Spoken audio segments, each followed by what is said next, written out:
Hey guys, it's Deborah. So today I'm going to talk a little bit about this guy, Ariel Sharon, a former prime minister of Israel, and some other things. Right now, I just have a real passion and drive to make videos. I am just in that mode. I feel like God puts you in these seasons, and I did take a year off YouTube. Some of you would know that. And I have a decent amount of newer subscribers, and I just feel like I got to catch some people up on some things. I mean, I wasn't thinking of doing that, but somebody brought that to my attention, and then it made me think, yeah, maybe I am going to do that. And I just feel like God just has me in a moment where he's giving me energy and drive to make videos. So I'm just going to utilize that time period, because I know there's times when I just don't even feel it for whatever reason. And if God tells me to do something and I don't feel like it, I'll still do it. But there are times when he doesn't even tell me to. So right now, I just really feel like I'm supposed to do like almost a fast track and a rewind of what I've been saying for, I guess, since 2019. So I'm going to do that. There's some things even since 2018, but this channel started in 2019. But really, there's been, I kind of have to rewind and just catch some people up. And I definitely want to use the energy and the drive that I have right now. So I'm going to just put out videos. I'm making this video and then I'm trying to record another video, my testimony. I know a lot of you guys, I asked, do you want to see that? Because someone brought it to my attention that, hey, you might want to tell people your testimony, which I've never really like formally done, I guess. But yeah, a lot of people were like, yeah, we want to know, we want to know. So I'm like trying to record that today as well. But let's get into this video because I'm just going to utilize the energy that I have right now. So obviously, back to the Kadiri Prophecy. I just want to bring this up. So let me read his prophecy super quick just to refresh you guys. On the eve of the year 5780, the upcoming year. Okay, so that was this. I got this from an article. It is not 5780. If you don't know, we're in year 5783, Jewish year. The year of corrections, there will not be a government in Israel for an extended period, and the various camps will quarrel much without a decision on either side. And then on Rosh Hashanah, itself, they will fight in heaven, the holy side against the side of evil, and God and his entourage will decide between them. And this is all I can say. And from here, I swore not to reveal any more secrets or hidden things. So he talks about there being no government in Israel for an extended period of time, and there being quarreling. And it just feels like that's still happening. He also quotes, as many of you know, another rabbi that says, basically there'll be two Benjamins and neither of them will establish their kingship. Kadiri says there'll be no two Benjamins who will rule around this time, this 5780. And that did happen. It literally happened. And he wrote this, I think, in the 70s. So something interesting somebody mentioned to me, and it's about this guy, this Ben Gavir. So obviously, in the year 5780, it was about Benny Gantz and Benjamin Netanyahu, and that made the most sense. But isn't it interesting that in all the news right now, still two Benjamins? You have Benjamin Netanyahu and this guy, Ben Gavir.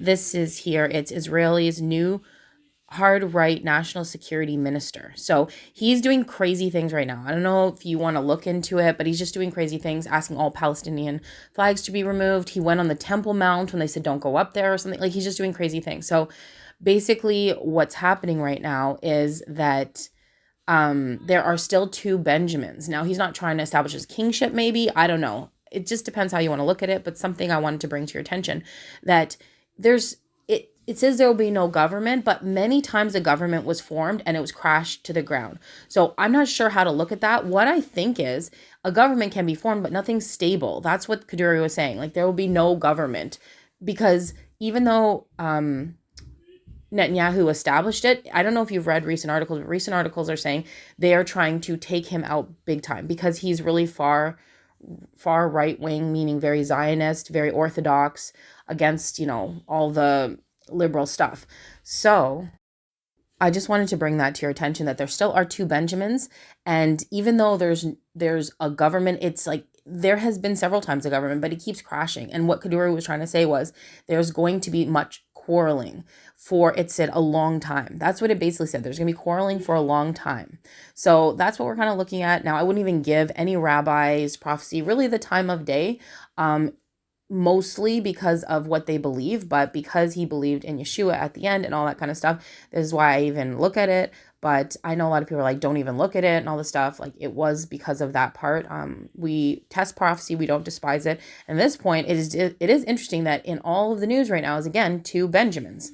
So I just wanted to bring that to your attention, and then something else about Kadiri, and then I'm going to talk about something else. So just to touch on Ariel Sharon real quick, I don't know if you guys know, but Kaduri also, he prophesied a bunch of things that apparently came true, like earthquakes and things like that. And that's another thing, like they actually came true. So yeah, but this guy, Ariel Sharon, former Prime Minister of Israel, he Kaduri said, when Ariel Sharon passes away, then Messiah is going to be coming soon after. Now, he was in a coma for like 8 years, I think, or something like that. And then he died January 11th, 2014.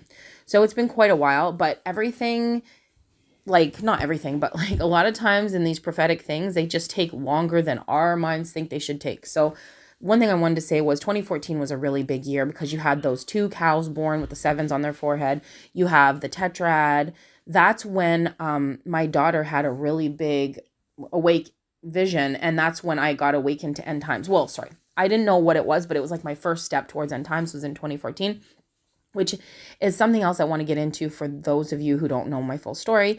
And I'll kind of touch on it here in a minute. But basically, the thing I thought was interesting that he died actually on January 11th, which is 111. So I did a video, again, backtracking back in time on a countdown that God kind of showed me. And I'll explain it to you next. But yeah, he died on 111. And yeah, this is just another piece of Kaduri's prophecy that after he died, Messiah would come eventually. So I think this is just talking about the season, things that not everybody knows, the fact that two Benjamins are here, and like there's just more things going on. I just wanted to touch on those things, but there's a few other things I want to talk about, but let me just talk about that 111. So back when I started my channel, way back when, one time I was taking a nap, and it was like in the middle of the day, I was taking a nap, and I woke up and heard, look up. And I just knew these numbers, 555, 444, 333, 222, 111, in triplicate. Look that up in the Greek in Strong's Concordance. Strong's Concordance is not the Bible. It is not some sort of like magic book. All it is a reference guide that students use, that this guy named Strong, he made this reference book so that students could use it to look up different words in the Greek and Hebrew. It was like a reference guide. So people should not be using it in some sort of weird, crazy way, or like depending on it like the Bible, but God uses numbers. He has a book called Numbers. He speaks with numbers, and sometimes he talks to us using numbers, sometimes through people, sometimes through songs, sometimes through, whatever. There's so many ways that he communicates, sometimes audibly, sometimes in a dream. So anyway, and I have scripture to back stuff up, but let's just get into this because this is going to be I want to just make this a quicker one. So I felt like God told me to do that. And he said, not the Hebrew, but the Greek. So I like went and I looked it up, and I'm not getting into details because I do have a video on it. I have a full video on it, which I can link that. For anybody who's new, I honestly can't, I probably prattle on a bit in that one. So you don't have to watch it, but I'll link it. But, it was that 555 in the Strongs. I kind of paraphrased what it was, but it was put off yourself and put on Christ. So I can't remember the exact wording, but you can look it up. And in Strong's, the number 555 means that. Now, I had been seeing triplicate numbers a lot in that time period, and I don't see it that much anymore, but I still do. But I've been seeing triplicate numbers. I don't know why. I just kept seeing them in a row, like on a license plate or however. And I was just like, why do I keep seeing numbers like this in a row? Or every time I look at the clock, how come it's 5:55? Or it was just getting weird. And so that happened to me. And then, so 555 means take off yourself and put on Christ. It's like being saved, putting on salvation. Then 444 was all mankind. 333 was listen carefully. 222, I phrase this way, but this is not what it is. It's called a ship of Alexandria. That's what 222 is. But God showed me that on the ship of Alexandria, Paul sailed for 7 days, and he had fellowship with other believers like he had never had before. Like, it was like a joyous trip on the ship of Alexandria. And he showed me it was 1 week of joy with fellow believers. So I put board the ship for 1 week in fellowship and joy. That's the rapture, 222. So he was showing me that basically when Paul got on that ship, it was like he spent a week of joy. And what is the rapture? It's a week in heaven at the Father's house, and then we return for the millennial reign and the white throne judgment and all that stuff. So a week of joy with other believers. I mean, who could make that up? And that was the ship of Alexandria, 222. And then 111 is lawlessness. That's what it means, lawlessness. So I put lawlessness has arrived. So 111 was like the end. So it was like a countdown, 5, 4, 3, 2, 1. So the reason I bring this up is because Ariel Sharon died on January 11th, and I just thought that was key. Like, this is, maybe that was beginning the end of the end. Do you know what I mean? Like 2014. There's like that vibe in the air. I wasn't awake to end times or anything in that time, but what if Ariel Sharon's death ushered in some sort of like end? Like, you know what I mean? Like, I don't know, or like was part of it because like I said, that's when the 2 cows were born.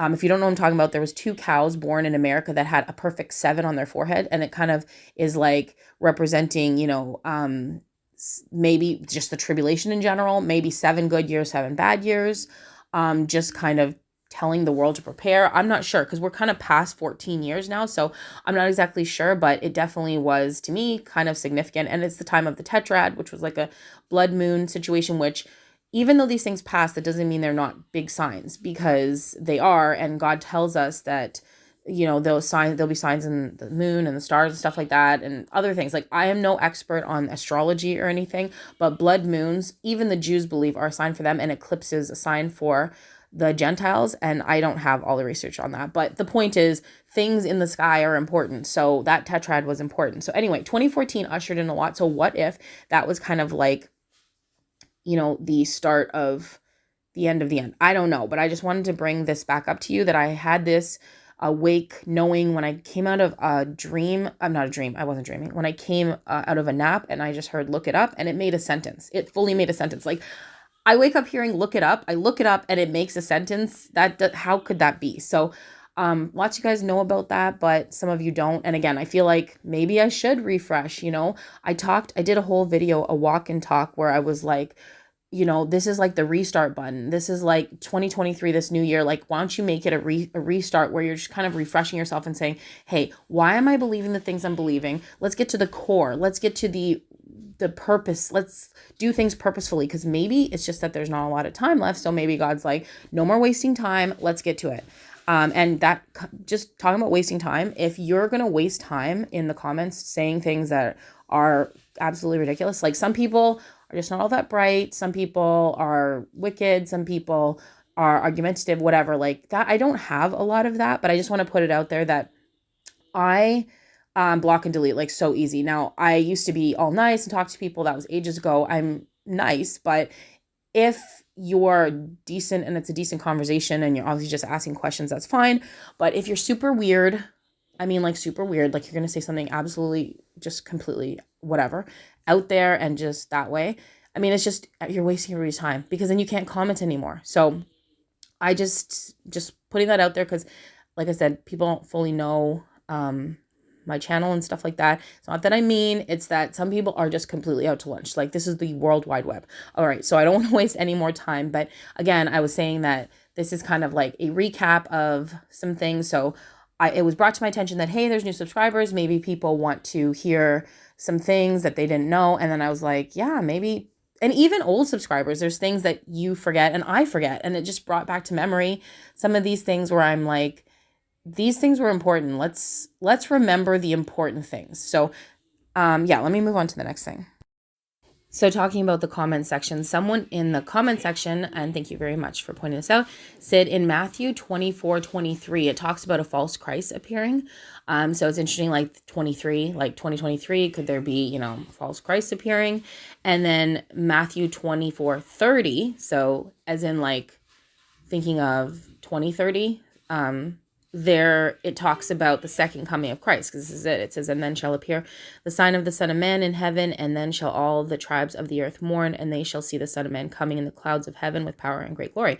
So like in 2030, could that be it? You've heard of that guy Tom Horn and the Pophis, and it's like 2029, some sort of huge meteor or something.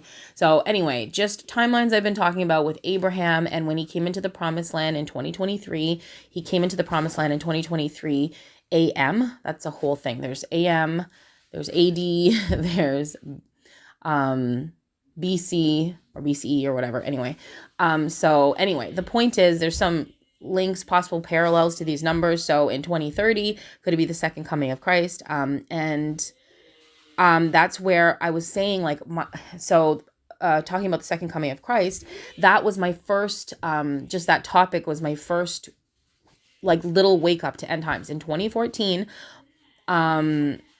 my daughter had a vision of the second coming.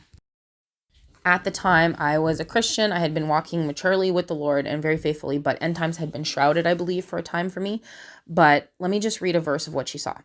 Now I saw in heaven opened, and behold, a white horse, and he who sat on him was called Faithful and True, and in righteousness he judges and makes war. His eyes were like a flame of fire, and on his head were many crowns. He had a name written on it no one knew except himself. He was clothed in a white robe dipped in blood, and his name was called the Word of God. And the armies of heaven, clothed in fine linen, white and clean, followed him on white horses. Now out of his mouth goes a sharp sword, that with it he should strike the nations, and he himself will rule them with a rod of iron. He himself treads the winepress of the fierceness and wrath, of Almighty God. And he has on his robe and on his thigh a name written, King of Kings and Lord of Lords. So you see some things here. There's another verse that talks about all eyes seeing him when he comes, and the rapture, it says he's like a thief. See? One, he's like a thief, and one, everybody's going to see him. In this one, he's coming with an army. Everyone's going to see him. But he says in another verse that he comes like a thief. One will be taken and one will be left. That's more of a secret thing. This is like bold out in front of everybody. And what do you see here? You see that he's on a white horse. You see people come with him. Are the angels? They're in fine linen, white and clean. That's what the saints wear, fine linen, white and clean. And they are on white horses. So I'm just going to super quickly touch on my daughter's dream. But this is where I'm going to, I guess in my testimony, quote unquote, I'm going to talk more about that part too. And just kind of some backstory stuff so you can get to know me. I probably won't do stuff like that all the time. That's not really like, I just don't have the time to do like super personal videos and all that kind of stuff. But yeah, so this is what she saw. She saw this. So I won't get into all the details, but when my daughter was like around 7 years old, she saw this in her room, awake, fully awake. She saw this white people on white horses all running in her room, all dressed in white, and a man in white telling her all of this. So this was a whole thing. If you guys don't know about it, you're going to know when I talk about the whole testimony side of things. And yeah, so sorry if you hear a lot of background noise. I don't know if you can. My kids are literally stomping everywhere outside my door. So I better run. But yeah, I just wanted to say that that verse that the person pointed out in Matthew 24:30, it could be in 2030. I mean, it kind of works. I mean, it really works out. So, and this is what she saw, and it kind of all ties in for me for 2014. That's when this happened to me. That's when this started for me, 2014. And I know a lot of you have been watching End Times for like 30 years, 50 years, some people 1 year, different things. This is just what happened with me. And it all started with my daughter's vision. The thing that's amazing is I didn't know when she told me what the second coming was. I knew Jesus comes back, the basics. I feel like things were shrouded by the church because the enemy has crept in the church. And then I feel like for me, it was just not the right time. And then I didn't know for 3 years what she saw in her room. And I'll get into that dream more in detail, but I didn't know what it was. I didn't know that we come back on white horses. I didn't know he's on a white horse. I didn't know any of this, which is really sad, but he definitely was using me in that time. So I just found that interesting that it lines up with Ariel Sharon passing away. Could that have been a really significant date? And the fact that he died on 1/1/1. So that's kind of all the things I wanted to talk about. I just wanted to talk about the two Benjamins. These are things people have mentioned to me, not even things I noticed on my own. And then that's still going on. Basically, everybody's quarreling. Nothing's working out for an extended period of time. That's what we're looking at from 5780. So that does happen. That did happen. Did he establish his kingship? It would seem so. But at the same time, the last article I saw said they're trying to like kick him out, that he is bringing in people like this Ben Gavir, and it's causing so much trouble that it is just the people themselves are saying this is absolutely crazy. We can't have a government like this. So will this last? Will it just fall again? I don't know. I've touched on the gate falling, that Kadiri Prophecy, and how it could be being interpreted wrong. Sorry, I don't know. I don't bet anything or like place all my belief on any of this stuff. I'm just reporting it. It's more like a reporting situation. And then, you pray on it, and we just kind of like, we're waiting and seeing. That's what we're doing. While we're, the whole time we're waiting and seeing, we're supposed to be witnessing to the people around us in our sphere of influence, telling them about the end times, sharing our story, having community with people, trying to, not, what's that verse where it says, don't forsake fellowshipping with others and stuff like that. So just all those things, we're doing all these things while we're watching these things. So my next video, hopefully I'm going to start working on this whole testimony thing. Sounds like it was something that you guys do really want. And yeah, I'm going to try to recap a lot of stuff that are from before, and even people who have been following me all along. I love you guys. Thank you for being here. And, it might be a refresh recap for you guys, and even for myself, to remember like my whys and stuff like that. And yeah, so hopefully that's coming along. I'm going to just try to just keep popping them out. I might do it in like 2 parts. I was considering using Facebook more and using that as a ministry and outreach, because so on my Facebook page, I used to have all my family and all my pictures and all that stuff. But then I noticed like a lot of you guys were friending me there, finding me on Facebook, and then I was adding you. And now I got a lot of weirdos and some really, really good people. And it's just getting all jumbled up. And I also do want to protect the friends, like the family and friends that are on Facebook that I have, from just every weirdo. So I have to kind of like go through that. And I personally wanted to just come off Facebook. I was like, God, please, like, I don't want to do it because I'm not a fan of social media. I personally find it a big waste of time. But I was realizing that there's a lot of people like you guys who are reaching out to me there. And then now I have these 2 communities, and they're people who don't believe in end times, who have told me like, this is like just ridiculous. Stop talking about this stuff. And then I have people like you guys in here who are completely believing that we're not crazy and things like that. So if I post anything on Facebook, it is going to reach 2 types of people. So I don't know. I don't want to do it, but I'm wondering if I should just like, I've tried to post a few things on there. Like I said, I've had family pictures and all this stuff. I took everything off of Facebook because I don't really want people to see my whole family who are like on YouTube and stuff like that. So I'm just confused about that whole thing. I've had to delete 2 people off Facebook just in the last few days, because I asked, like, they're asking me all these questions. I don't know who they are. They're asking me all these questions. And then I'm like, are you from YouTube? Are you subscribed? They're like, oh, what? YouTube? You're on YouTube? And that kind of thing. So I just like deleted, because I'm thinking people are finding me, I don't know what kind of way. They're not my friend. And I know some people are like, oh, anybody can just like be my friend on Facebook. I don't get that. I don't even want that. And I don't know why they're asking me questions. So who are they and why are they doing that? So anyway, that being said, is with my testimony and stuff, I do want to, God has shown me that I'm still supposed to be somewhat reaching out to these people on, say, Facebook, who just think I'm wasting all my time looking into end times. So I've got these different groups, I've got these different missions, and I'm just trying to ask the Lord, like, how does he want me to go about it? What does he want me to do? So I'm going to put videos, the next few ones, if I can, about this whole testimony thing, and just kind of like my background and who I am. And like where like not exactly where I live, but like, just a bit about who I am. And then a bit more about why I got into end times. And then I'm going to post possibly some of that on Facebook so that people can see it and be like, oh, like, this is why she's doing this. These other people, I don't know if they'll ever watch it. Honestly, if they see a video with me saying, hey, so I'm into end times, they may literally never look at it. I have no idea. Again, this is just something that's frustrating to me, and I don't even want to do it, but okay, I've prattled on long enough. So that's a little background of what's coming up and how I'm feeling right now. So thank you for listening, and thank you for being, with me on this channel.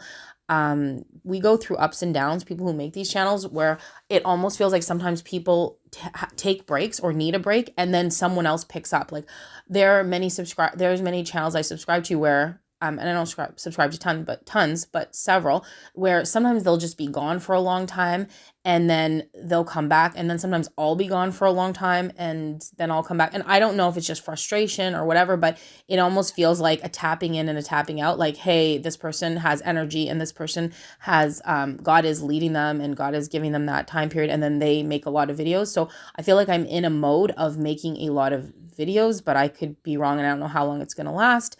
but that's what I'm feeling right now. So anyway, thank you for listening. And yeah, I will get back to you guys soon, or hopefully see you in the air. Until next time, God bless and shalom.